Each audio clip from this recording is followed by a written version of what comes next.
always thought that cigarette smoking just messed up your lungs. I never thought that at only 45 would give me a heart attack. My tip is, do your heart a favor and quit now. You can quit. Call 1-800-QUIT-NOW for help getting free medication. How many letters? 5 letters. Just think about, what am I doing right now? Smile. Smile? Uh-huh. This is so easy.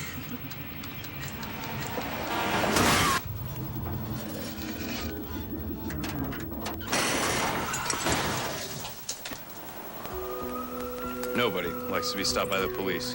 But if I'd seen her texting while driving and given her a ticket, it just might have saved her life. Hi, I'm Gene Austin. You're watching Fayetteville Public Access Television. Check you later.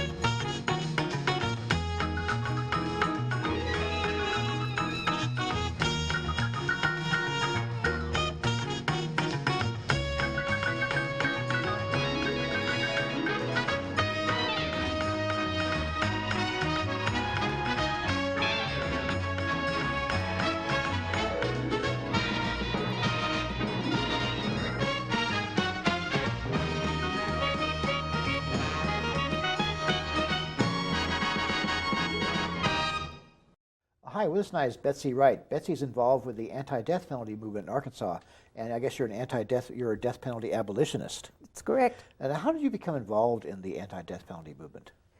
Well, inside me, I always thought I was involved since the Rosenbergs were executed, and I was a child.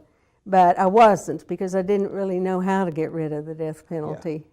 Until I'd worked in politics and government for over 40 years. And a few years ago, I agreed to become a friend for one of the men on Arkansas's death row who was having a pretty tough time because he had no friends. And that really pulled me into a lot of work I do with the men on the row now, not which is separate from the work I do to abolish the laws, to repeal the laws. Was this the man you wrote an article about for Arkansas Times several years ago? No. Okay. No. Has this man been executed? No, but he'll be the next one to be executed. Okay. What's it like for people who are on death row? What are their lives like? It's a pretty horrible life. They live in a little cage, but it doesn't have bars that you can talk through or see through. They have solid walls and solid doors. Yeah. And it's the isolation is pretty serious, and it really fosters mental illness and worsening mental illness.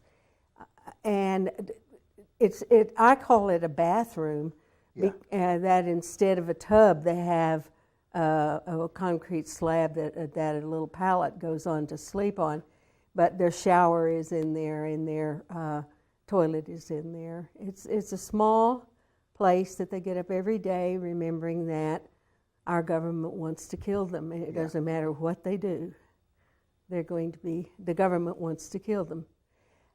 One member of the Board of Correction once told me that they were the most dangerous death row inmates were the most dangerous of inmates. And I did quite a letter to her about how that was simply not true, because they all have attorneys managing their appeals. And they do know that more than half of them get off of death row because of errors that were made in their trials. More than half of them? Mm-hmm. So there is, hope. Yeah. There also, I think, it is an incredible transformation that happens to a person who, number one, wakes up every day knowing that someone wants to kill them, but second, going through what they did in their lives to get into this place. Now, I think the real horror is for those who are innocent and yet are on death row and the government's determined to kill them. And it's very difficult for me to even have conversations with them about what they experience. Why?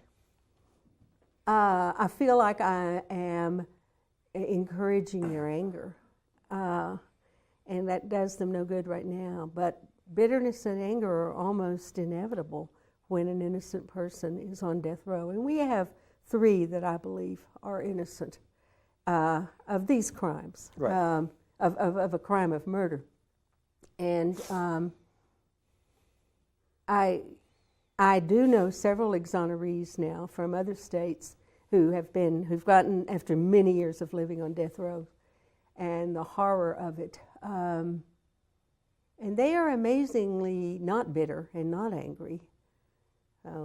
How prevalent is that across the board, that innocent people might be sentenced to death? Well, it just happens. I don't, I'm not going to tell you that it's 10% of those. Yeah. It just has to do with some kind of perfect storm coming together Right. around a need to charge this person. Yeah. For whatever reasons in the community. And I'm now recommending to people that they read John Grisham's new book, The Innocent Men, because what happened there does happen. And the bonus of the John Grisham book is how well it conveys the reality of how our criminal justice system deals with the mentally ill. Now, he's talking about a man who was convicted in Oklahoma. In Oklahoma, and was on death row for several years, was severely mentally ill. Was mentally ill before he was charged and tried. There's kind of a joke about competence to stand trial. Yeah. Basically, the way competence is defined means that you've watched 1.5 episodes of Law and Order, because you know where the judge sits and the jury and the prosecutor and the lawyers, and that makes you competent.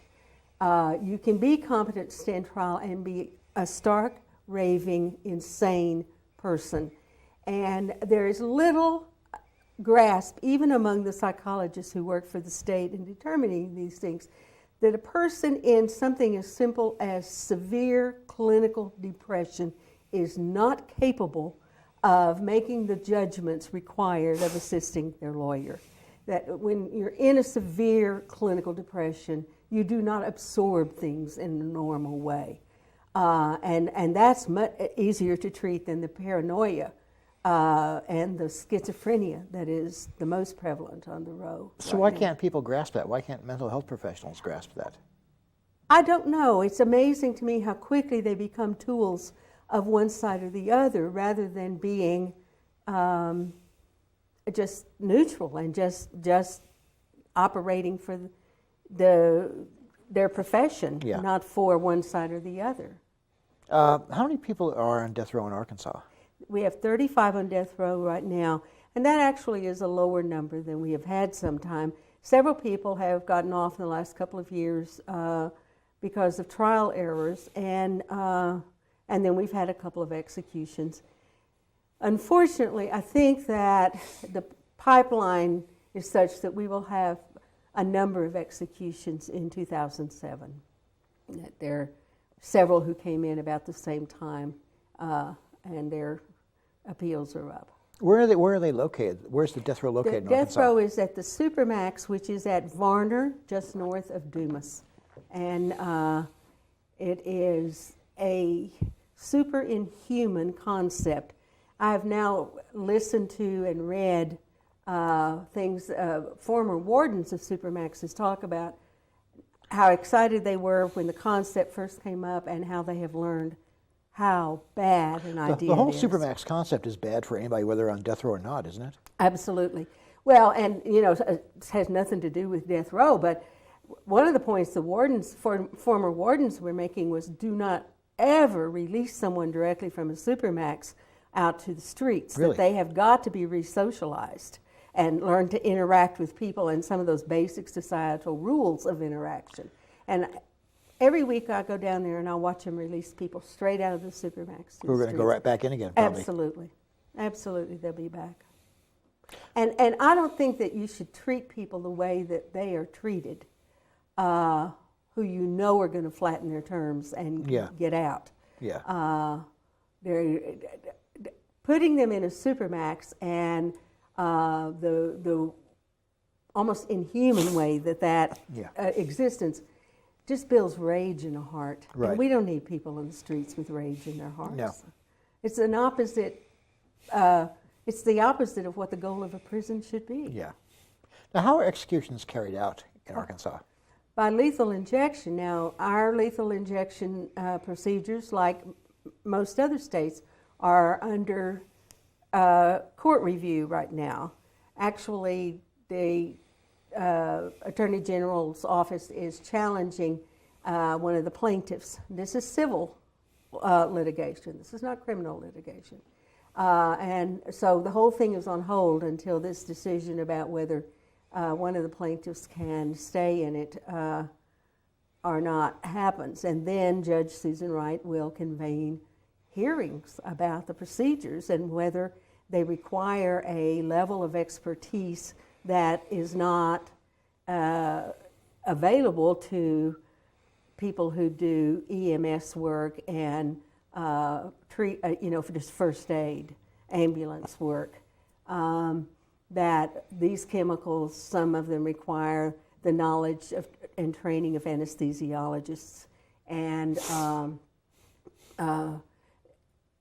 to know when and what the reading is. In other states, of course, they have doctors will not participate. Right. The profession disapproves. When lethal injection law was passed in Arkansas, I remember this well. The sponsor put in first that the prison would work with the medical school to develop the specific chemicals. The medical school faculty, administration unanimously said no. Really? We will not help with that. So then he changed it to say the pharmacy school. And I think every faculty member at the pharmacy school signed a letter saying we will not help on that. So then he just said they will work it out, and he publicly said, we'll just ask Texas, and that's what they did. That's what has happened nationwide. Everybody just asked Texas. And nobody who knew anything about those chemicals and what the proportions should be designed them in Texas, and they certainly haven't designed them for Arkansas. Yeah, I mean, you hear so many horror stories about the way the executions are carried out. Yes, there recently was one in Ohio that took 90 minutes to kill this man. I do think that is torture and cruel and unusual. And it was only because the skill of finding veins in a person who had abused drugs was not present among the people doing it. And they closed the curtains. I don't think they should close the curtains. I think the people who are seeing it should see the whole thing. Right. And they could hear him begging them to do something else because he was just being tortured. Yeah. It was horrible. It's hard to imagine because, you know, if your dog or cat is sick and you take it to the vet can just put it to sleep instantly on the spot. But they can't manage to do this with prisoners when they execute them. But the vet has been trained about those chemicals and pharmaceuticals. And these people who work for prisons have not. Right.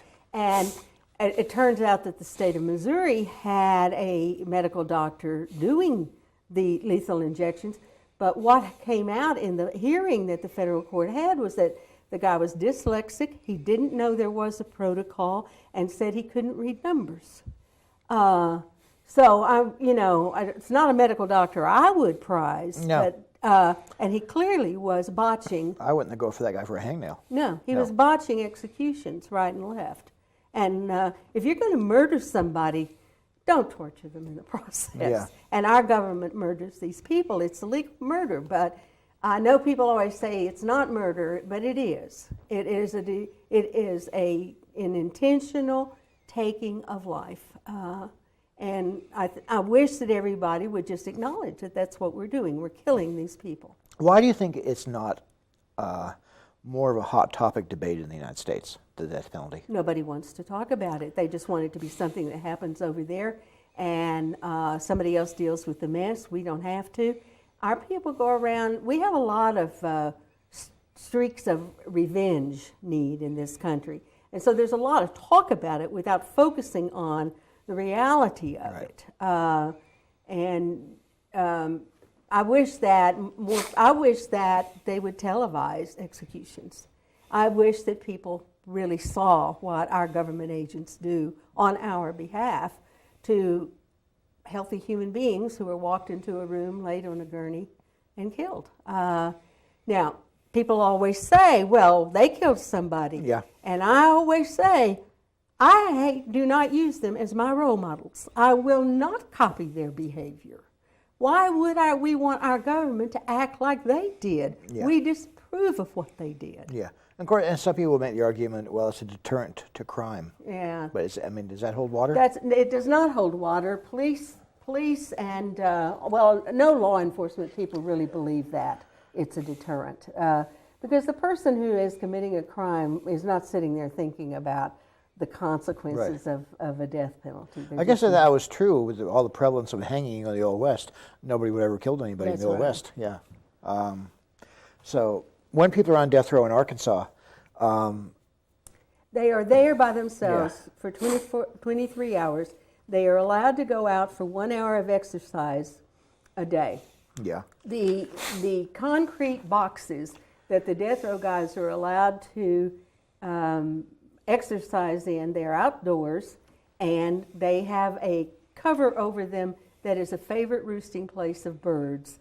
And so their little concrete boxes are covered with bird poop, which is very unsanitary, and the prison is doing better about having them cleaned up from time to time now, but it's a very unsanitary, there's no reason to expose them to that kind of lack of sanitary conditions for exercise. The main thing they don't want is for a death row guy to see another human being while he's exercising. That's the goal.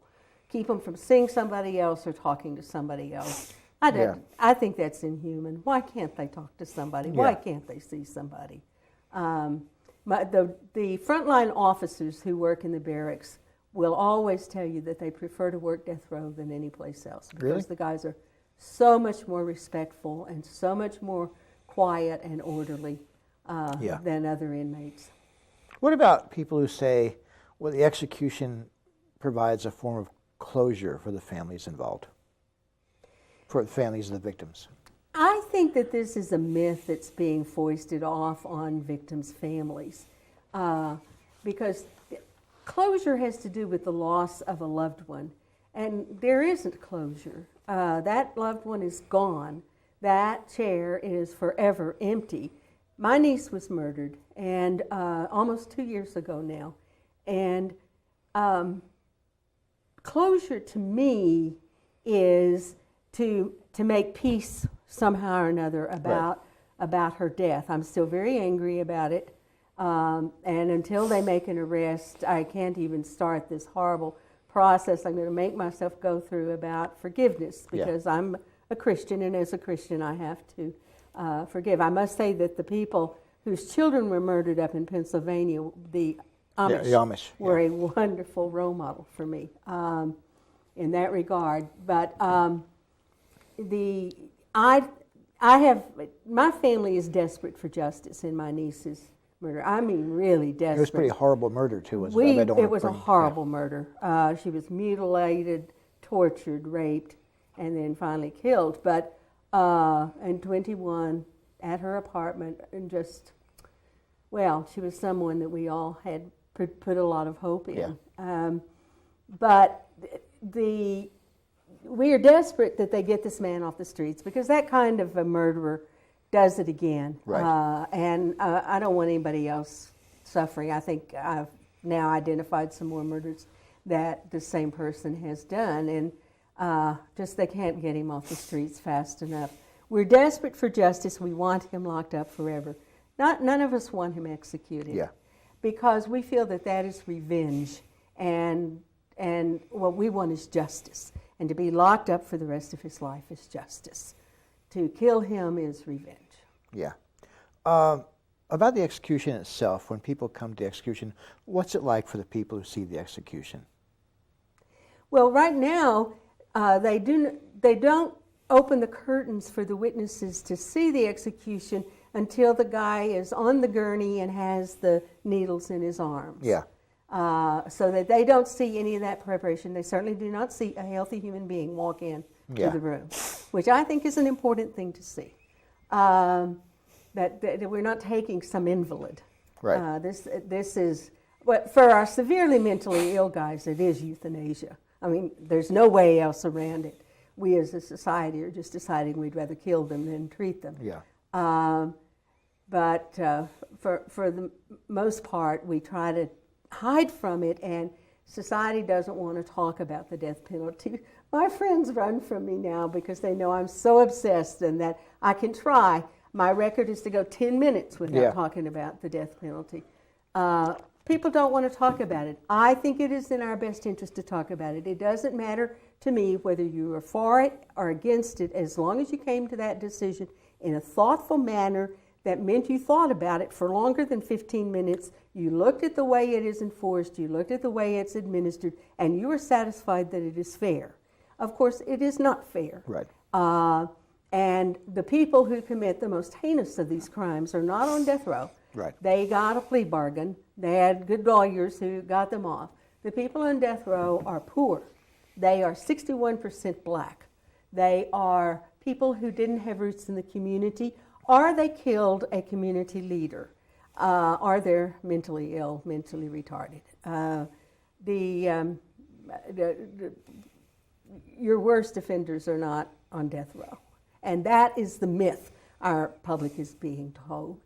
It's just a myth. Because there are people at home right now, and they're saying, oh, man, but it's just, just execute them. Save us the cost of a trial.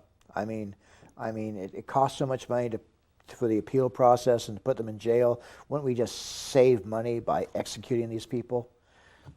I mean, that's some people at home right now are watching that. And this is what they're saying. I was quite surprised when I began looking into the cost studies that have been done in other states, and I wish we would go ahead and do one in Arkansas, though I now know enough about it to know it won't be different. It costs much more to give them life, to give them the death penalty than it does to give them life without parole.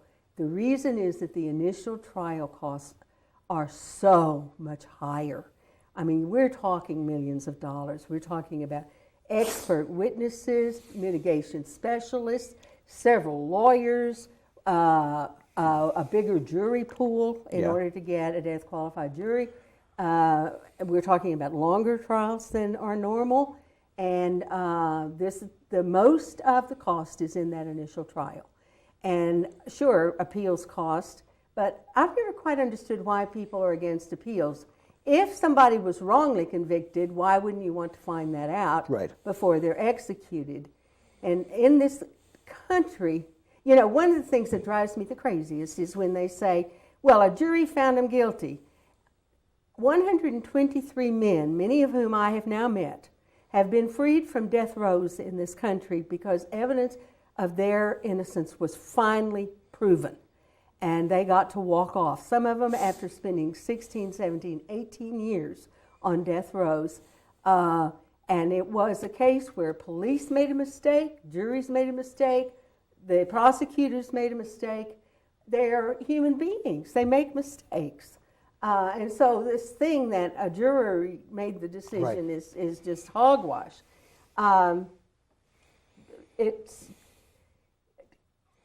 There are another 24 people who had such strong evidence of their innocence, but they were executed anyway. Yeah. And I don't want Arkansas to be executing people with strong evidence of innocence. Right.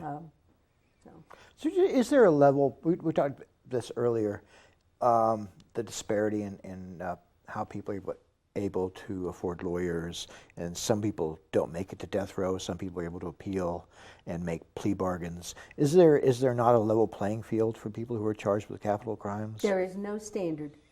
In the federal government, there is kind of a commission that before a U.S. attorney can ask for the death penalty and file charges for that, that commission has to look at it and decide that it meets the standards. And part of that is that in case the local U.S. attorney or prosecutor is emotionally caught up in this, which of course they are, they're human beings, to help make sure that it's not out of whack. There are probably 70 cases pending in Arkansas right now where the death penalty is being asked for. I bet you that all but 10 of those will end up pleading out. Really? Absolutely. It is used as leverage to get a plea bargain. I think it's a fairly cheap maneuver to threaten people's lives as leverage, but nonetheless, that's what's happening. Most of the people end up in death row. How would you characterize the kind of legal representation they have? It gets better, actually, but it is a great variety. And the initial trials, they're so spotty. And, of course, the appellate courts pretty much rely on the initial trials. And they'll say, well, you didn't bring it up in that trial, so you can't bring it up now. Yeah. It's what I call death by technicality, that there is no way that the justice system will hear new evidence unless you find the time and the place, and it all comes together right. And I recently communicated with our governor-elect that it is his job not to hold them to technicalities. He is not bound by court rules, and he must stand back and look at what is being contested.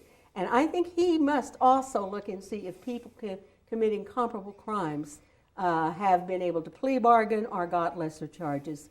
And I used an example of a man in one major county in this state who had domestic violence problems for years. And he shot his wife, who was clutching their 4-month-old child. He then took that child out of her arms and shot her 3 more times. And they were out in the street, and she died. He recently was able to plea bargain, not just to get out of the death penalty, but it wasn't even capital murder. He got first-degree murder, which means that someday he'll be able to be eligible for parole. I don't fault that. I don't know him. But I do know that across the state, there was a man who in the street stabbed his wife to death with their 2 children in the back seat of her car watching. And he also had domestic violence history. And he's on death row. Now, that makes no sense. It cannot be justified. There is no equity in it. And equity, if we're going to have a death penalty, it's got to be fair and it's got to be even. So is it at the whim of prosecutors across the state then? How these things are fought, how these things are prosecuted? Well, each individual prosecutor has total personal discretion. Yeah. And I think that we should have a state commission that helps get beyond the emotions of the community and set some standards, because theoretically the death penalty is for the worst of the worst, the ultimate crime. Right. And we know it isn't, because the Green River killer who killed dozens of people was given life without parole instead of the death penalty because they wanted him to tell them where they were buried. Right. The BTK killer in Kansas City, the same thing. He killed lots of people. Right. I mean, I think that serial murderers are pretty serious, the worst of the worst. That and multiple sexual predatory murders. But that's not who goes to death row. Yeah. How would we characterize the kind of representation you get from public defenders? Spotty, but better than it used to be.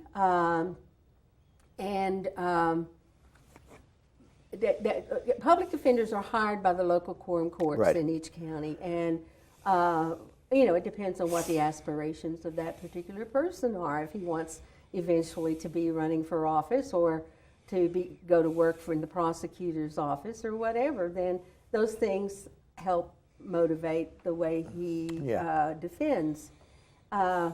But now, it is a rule of the U.S. Supreme Court that there's a special qualification for trying a death penalty case, and the State Public Defenders Commission has developed a cadre of really highly skilled defense attorneys on this, and they are always involved in those cases unless a private attorney was hired. Okay. What about, is mental retardation any kind of defense anymore? Well, the U.S. Supreme Court says that we don't execute people who are mentally retarded. Unfortunately, they didn't define mental retardation. They assumed the norm, which is an IQ level of 70 or below, and then the adaptation skills. In Arkansas, our law says 65 and below, which means that you have to be really retarded to get out of it in Arkansas. And it's one of those ethical decisions about executing the mentally retarded and brain damaged. And the next big frontier, of course, is going to be the mentally ill, whether executing them, legal public euthanasia is what we really want. There are some guys on the road that I know and feel are criminally insane, and I don't believe they should be in the free world. But I think they should be under treatment. I think that to be schizophrenic is to be a miserable person, and you don't really understand how miserable you are until you get the treatment to come out from under it. And there is no attempt to help them come out from under it. It's just part of the daily life. You asked me about the daily life, and I talked a little bit about the exercise, but they get fed 3 times a day, and the food is put through a slot in the door, and it's usually, the worst kind of institutional food, exacerbated by how tight the budgets get at the prison, and so it becomes cheap food. I wouldn't say rotten food or spoiled food, but cheap food. And so it's not good. I mean, it is just not delectable at all, and I doubt that it would meet any dietitian's approval for balanced meals. And sometimes a librarian comes by with books, and they're allowed to receive books from bookstores. And I'd send a lot of books in for the guys to read. And they can do, if they get approved to do art, they can have art supplies. And we have about 20 guys doing art now, which is a way to be productive with their time. Now, these are not things that people who think that we should have just killed them and who want to hate them as people, they don't approve of this. But they have television sets in their cells, and I'm thinking, thank God, because if they didn't have ways to use this time where they're just waiting to be killed, it would be even more cruel and unusual. I think Texas has removed any outside stimulation. Really? They just, no TV, no books, no nothing. Everything we know about Texas is pretty much a horror story anyway for prisons. What about the United States, where it ranks with other Western countries? How many other Western countries execute prisoners? None. We're the only one. And it's a mark of shame. It's a great confusion to other Western democracies. They don't understand why the United States continues to do this, and they've all moved away from it.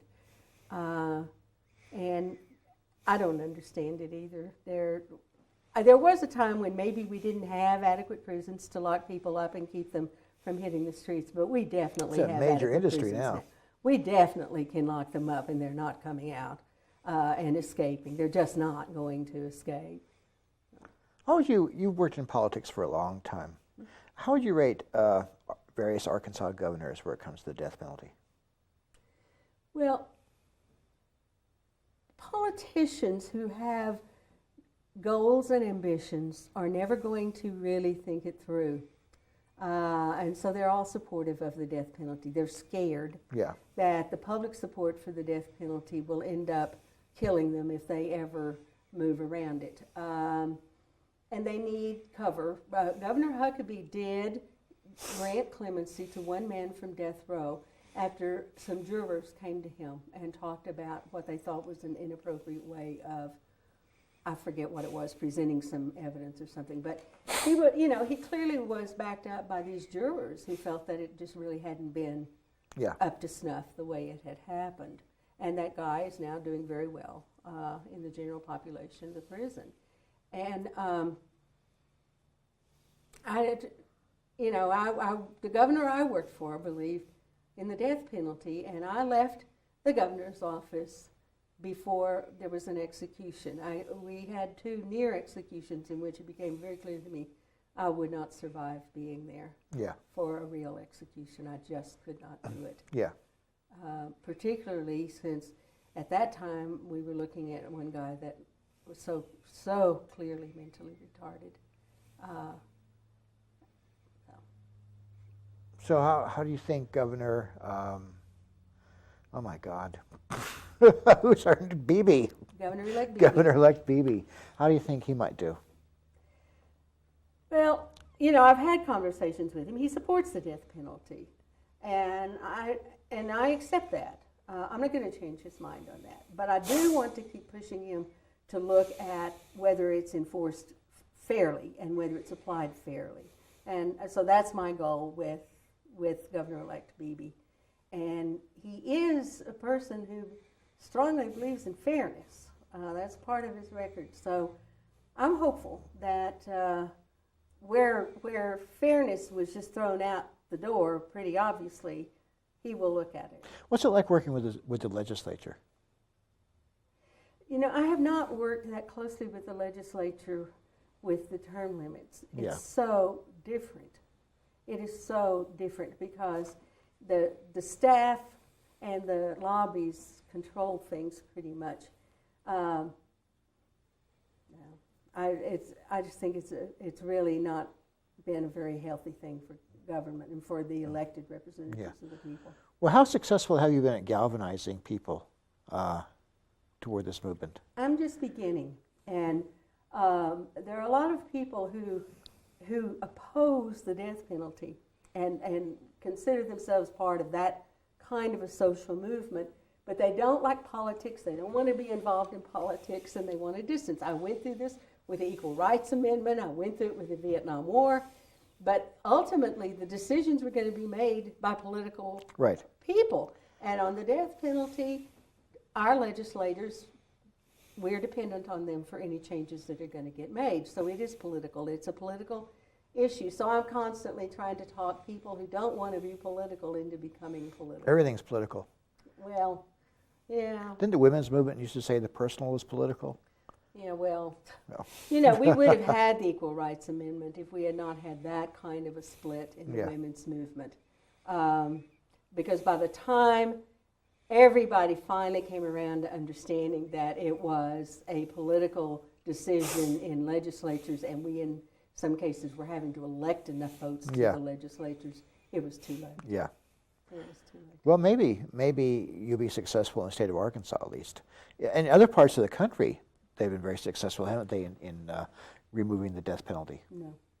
Well, some states have abolished it, haven't they? Or we have put a moratorium on it. That's what I'm talking about. Yeah. Moratoriums that are becoming permanent. Not in the South. The South has not been broken apart, and I hope I can contribute to making the questions be asked and to a serious look at it.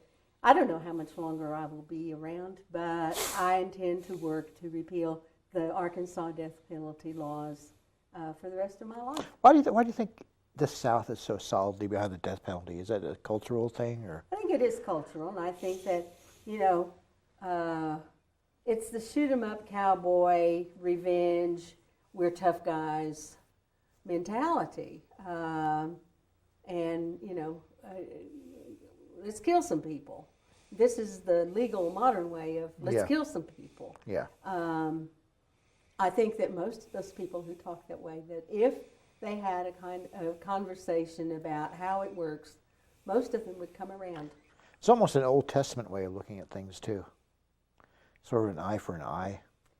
Well, but eye for an eye is misused. The chapter that eye for an eye is in was about trying to stop so many revenge murders that and trying to say make it more on par with the kind of injury that was done. And I find it very ironic that we say eye for an eye.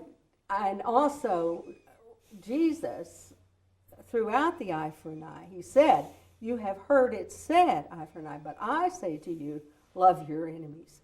And when Jesus said, love your enemies, he did not mean for us to kill them. That is not Christian love.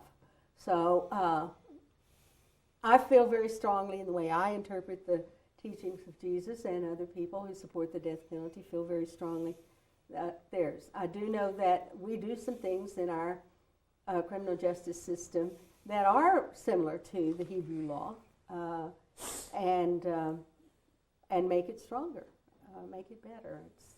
I've gone back and studied a lot of this history of how we came to this, particularly since so many people believe that the Bible tells us to kill people who kill others, but that is not what. Of course, I think that the Bible had a new beginning with when Jesus came, right. And he definitely did away with capital punishment. Okay. Well, I want to thank you very much for being on the show tonight. Thank you very much for letting me come and talk about That's all right. my It was a pleasure. obsessive issue. All right. Thank you all for watching, and we'll see you next week.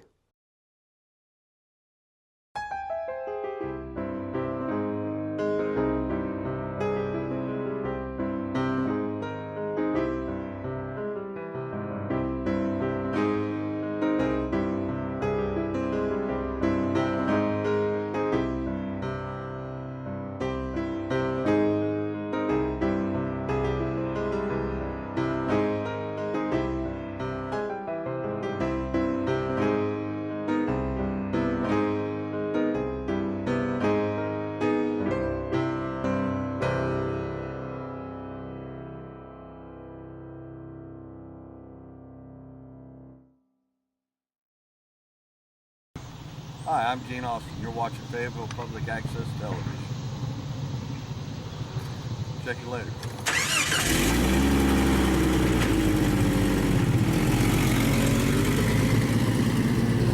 I always thought that cigarette smoking just messed up your lungs. I never thought that at only 45 would give me a heart attack. My tip is, do your heart a favor and quit now. You can quit. Call 1-800-QUIT now for help getting free medication. How many letters? 5 letters. Just think about what am I doing right now? Smile. Smile? Uh-huh. This is so easy.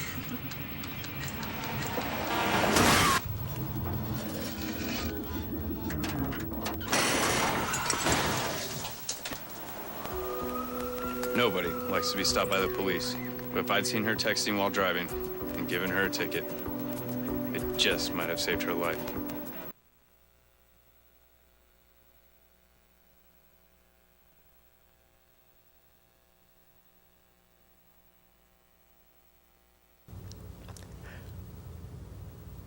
In the midst of a bitterly cold German winter in the early 1970s, I lost whatever little trust my family had ever held in me. I lost it for a long time. We were stationed at Zweibrücken Air Force Base in Germany. It was a small Air Force base in southern Germany. It just opened up. It would switch over from the Canadians to the Americans. And when we came to the base, we didn't have American Forces television yet. So we were watching German TV, which was okay for a lot of us young guys because we got to see a lot of naked women on German TV. But our parents, of course, wanted to watch American TV.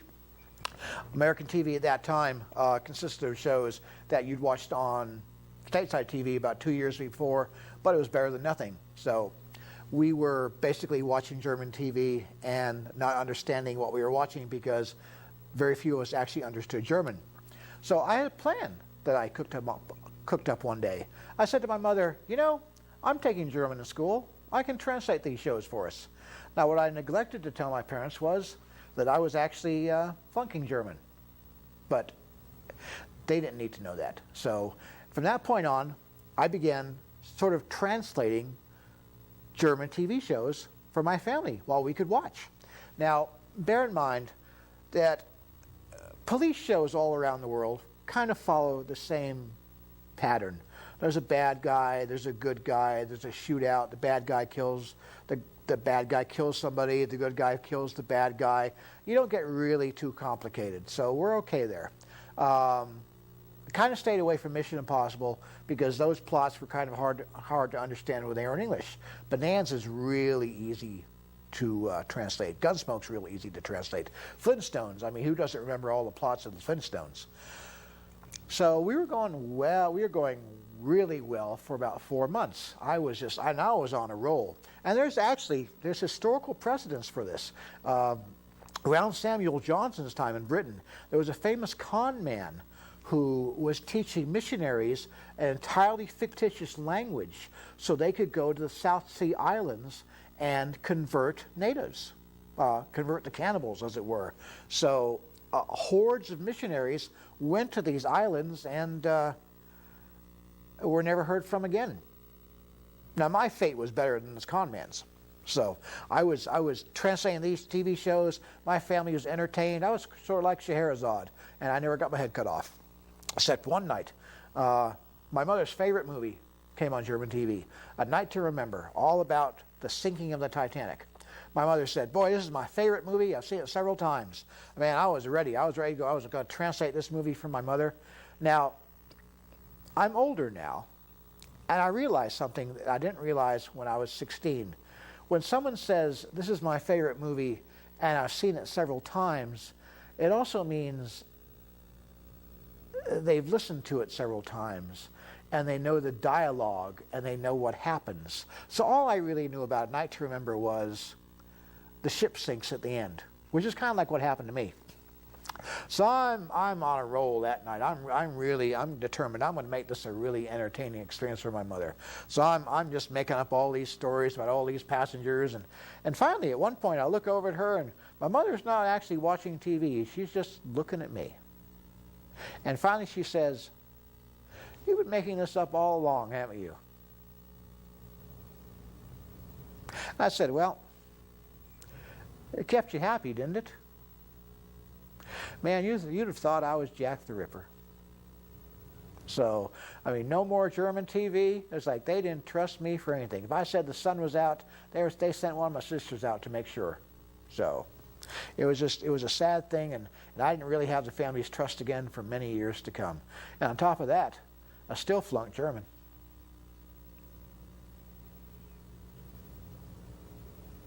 Woodland Park Waltz.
was a cowboy who came drifting into town.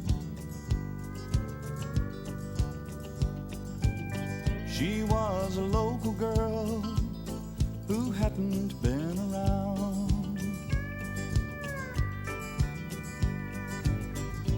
He was passing through, in a week or maybe two, he'd be gone. She said, sit down and talk to me, tell me of the things you've known. She said, tell me of the things that you like the best. Tell me of the things I've never known.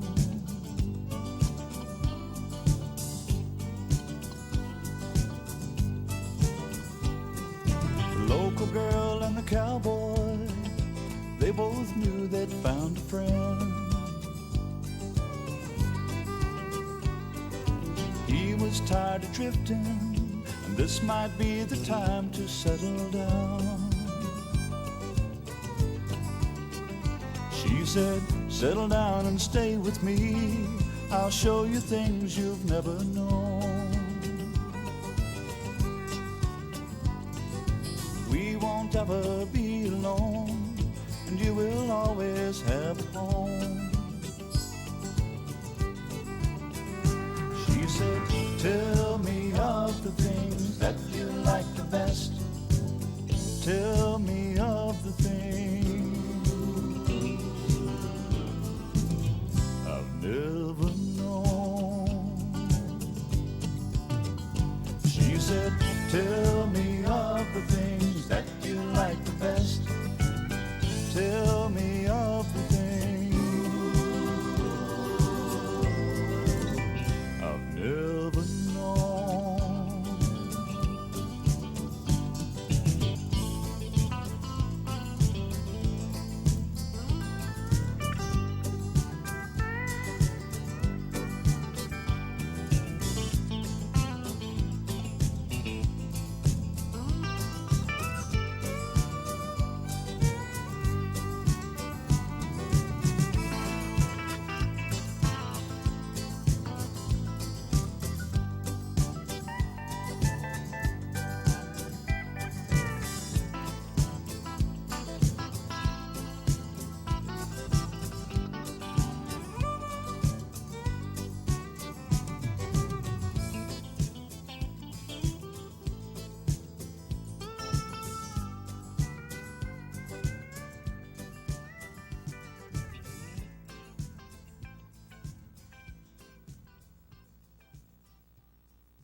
Big brass tub.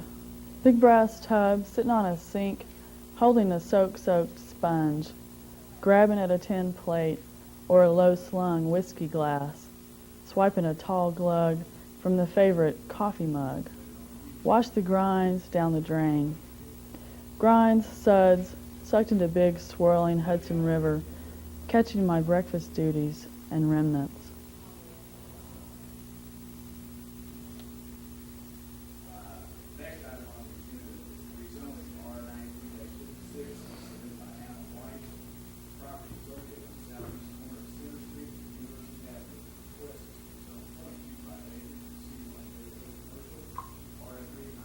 Pigs danced around the cowpokes. Pigs danced around the bow legs of the cowpoke's spur-heeled, manure-covered orange boots he wore to stave off pig-hungry, poke-hungry mosquitoes. The old flowered house-dress figure stood watching blue denim-shirted, iron-hair post-lusty lads fix rusted barbed-wire horse-hair-studded fence pieces. Blue hair sits in rocker with the Afghan she knits for eastbound, faraway spawned grandchildren. Tall, lit buildings in the night smoggy sky look out for the homeless. Afghans battle city-whipped, corner-belted river winds scooting beneath cracks in window sills. Horse neighs while taxis honk goodnight, flashing yellow off on, next to black asphalt, blue-black sky running with tall yellow-lit windows, scanning Afghan-covered eastbound offspring huddled in tall lit buildings, scanning night sooty sky.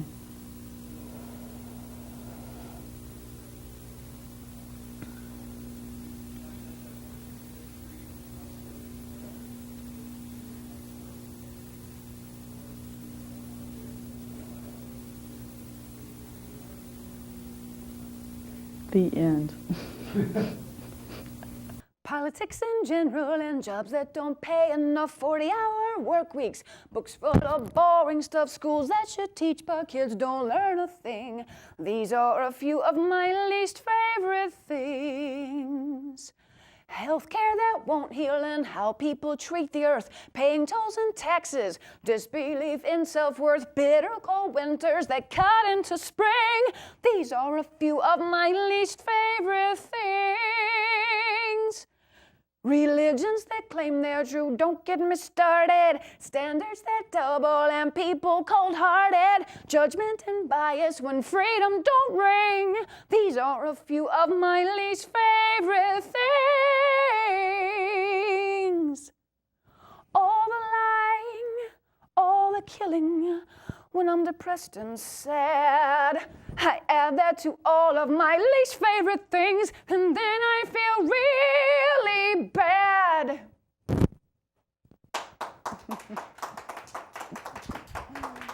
Feel like Julie Andrews or something.